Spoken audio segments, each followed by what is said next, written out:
épargné, mon ami, par votre sévérité pour ma pauvre Gisèle. Je crains qu'elle n'ait compris toutes vos paroles. Et elle en est triste, j'en suis bien sûre. Attendez, ma chère enfant. Bien loin d'avoir du chagrin, elle est contente de m'avoir vexé, comme elle le croit.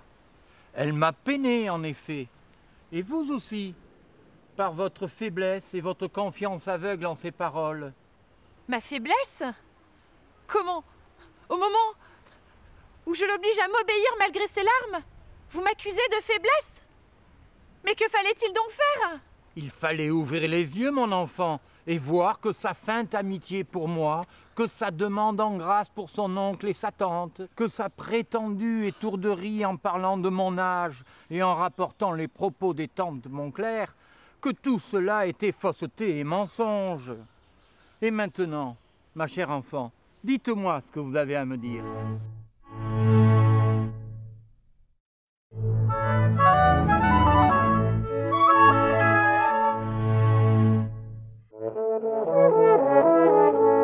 Vous connaissez Pierre tout aussi bien que je le connais. Vous savez qu'il est bon, qu'il est juste, qu'il vous aime et qu'il est incapable de tout acte injuste et cruel.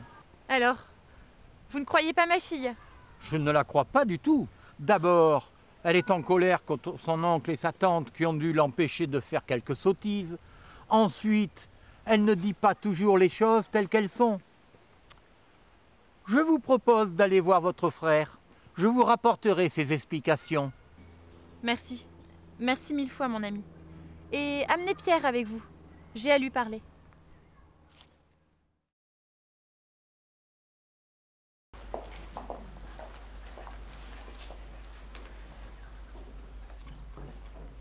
Pauvre sœur, comme te voilà triste et malheureuse.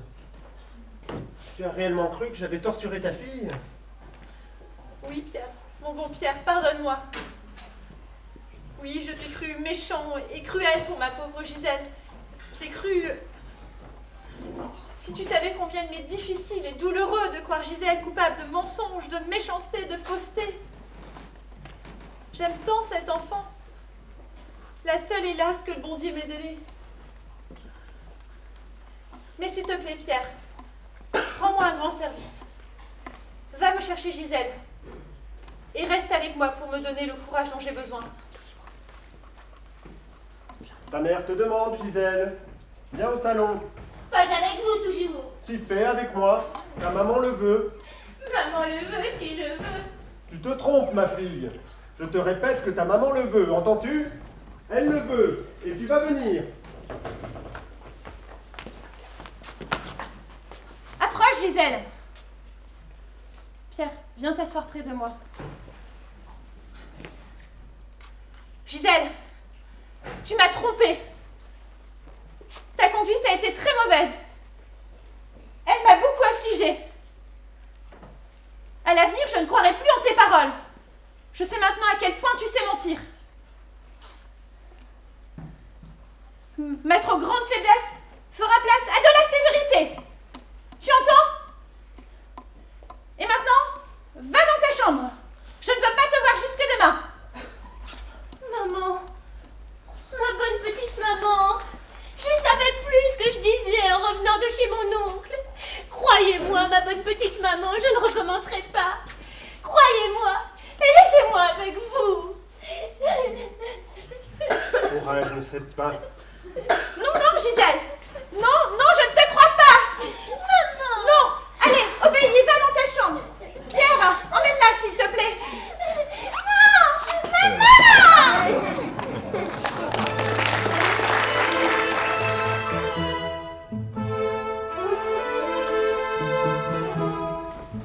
Ma tante, je viens vous souhaiter votre fête.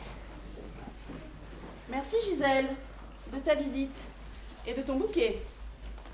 Il est superbe. C'est papa, ma tante. Il me l'a donné pour remplacer les fleurs que j'ai brisées hier chez mes cousins. Et j'en suis bien fâchée, ma tante. Je vous en demande bien pardon. Ainsi qu'à mon oncle. Je te pardonne de tout mon cœur, ma pauvre Gisèle.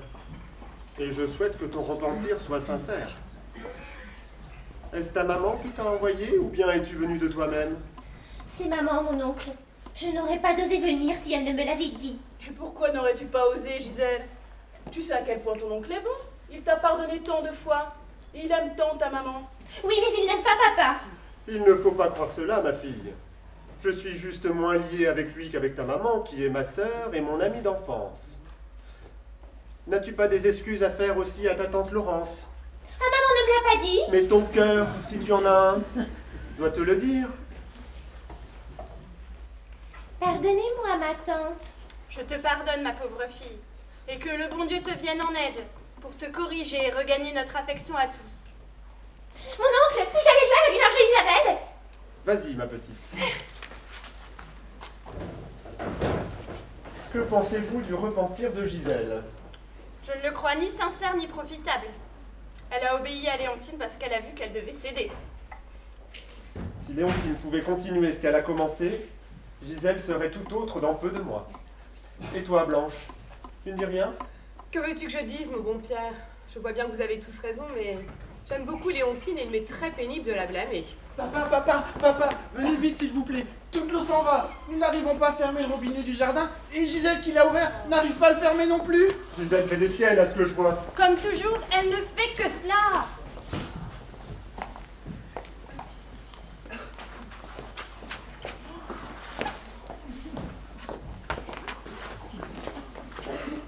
Pourquoi as-tu ouvert ce robinet, Gisèle? Tu sais que je l'avais défendu. C'est pas moi, mon oncle, c'est Georges. Non, ce n'est pas vrai. Je dis papa défend, tu as dit. Ça ne fait rien, il ne sera pas. Menteur. Gisèle, tu as fait une sottise. Et au lieu de l'avouer, tu fais un mensonge et une méchanceté. Je ne veux pas que tu restes ici. Va-t'en chez toi. Annette, comment Isabelle s'est-elle mouillée ainsi? Et pourquoi les avez-vous laissés jouer avec de l'eau? Monsieur sait bien que mademoiselle Gisèle était là et qu'avec elle tout va à l'envers. Il n'est pas possible de se faire obéir. Elle entraîne les enfants qu'elle pousse à faire mal. Gisèle prétend que c'est Georges qui a voulu ouvrir le robinet. En voilà une invention. Je pense bien que monsieur n'y croit pas. Non, parce que je sais que mon petit Georges ne ment jamais. Et que Gisèle ment sans cesse. Tu vois, Georges, l'avantage de ne pas mentir. On te croit toujours. Et tu n'es jamais puni injustement. Je comprends, papa, je ne mentirai jamais. Oui, papa, je comprends. Mentirez jamais. C'est bien, Perroquette. Tu ne sais seulement pas ce que c'est que mentir. Si, je sais. Mentir, c'est faire comme Gisèle. Perroquette.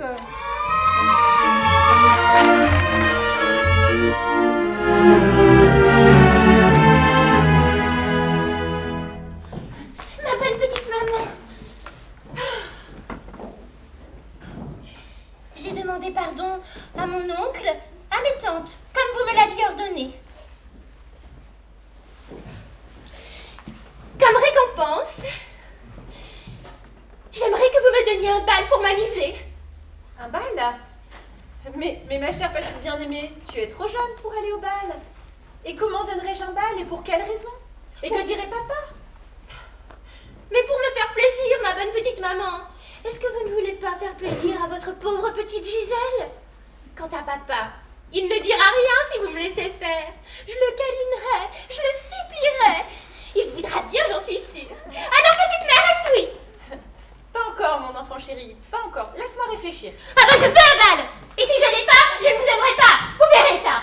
Mais Gisèle, quelle peine tu me fais en me parlant ainsi. Ah ben, si je vous faisais de la peine, vous m'écouteriez. Et vous me donneriez un bal pour m'amuser.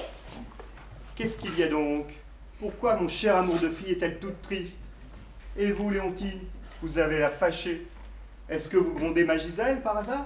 Oh oui, papa, mon cher papa. Maman me gronde parce que j'ai envie de danser, que je lui demande un bal, un tout petit bal pour m'amuser. Un bal? Oui, mon amie, elle me demande un bal. Un bal à la fin du printemps quand plus personne n'en donne plus. Ce serait ridicule. Oh, ce ne serait pas une raison. Seulement ma Gisèle est bien jeune. C'est justement ce que je lui disais. À son âge, il faut travailler. Il est certain cependant qu'on ne peut pas toujours travailler. Il faut qu'elle s'amuse quelquefois. Mais mon ami, que dirait ma famille et nos amis de cette folie? Car c'en serait une. Parbleu, il dirait ce qu'il voudrait. Devons-nous leur demander les permissions? N'avons-nous pas le droit de faire ce que nous voulons? Je me moque de leur approbation. Mon ami, je vous en prie, ne promettez rien à Gisèle avant que j'ai consulté quelques amis. D'abord, mon frère. Papa, mon oncle qui me déteste! La vie de votre frère n'est rien pour moi. Ensuite, à mon vieil ami Tocambel. Oh papa, celui-là est encore pire que mon oncle! Ce vieux fou presque en enfance. Ensuite, à mes tantes de Montclair. voici un conseil bien choisi. Un enragé, un fou, deux folles. Gisèle! Arrête! Je te prie de ne pas rire! C'est très insolent! Papa rit si bien! Je fais comme mon cher bien-aimé papa. C'est si drôle ce que vous dites. Oh, que vous êtes beau, que je vous aime. Gisèle, arrête! Et sois assurée que tu n'auras pas de mal. Oh, je l'aurai! Si mon excellent et cher papa veut bien m'en donner un. Je l'aime tant. Il est si bon. Gisèle, arrête! Sors et va dans ta chambre! Victor! Vous avez fait comme moi, vous avez cédé. Nous perdons Gisèle par trop d'amour et de bonté à son égard.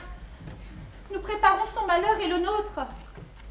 Oh Victor, je vous en prie, essayons de résister aux volontés de Gisèle. Je tâcherai, je te le promets, mon ami. Je tâcherai.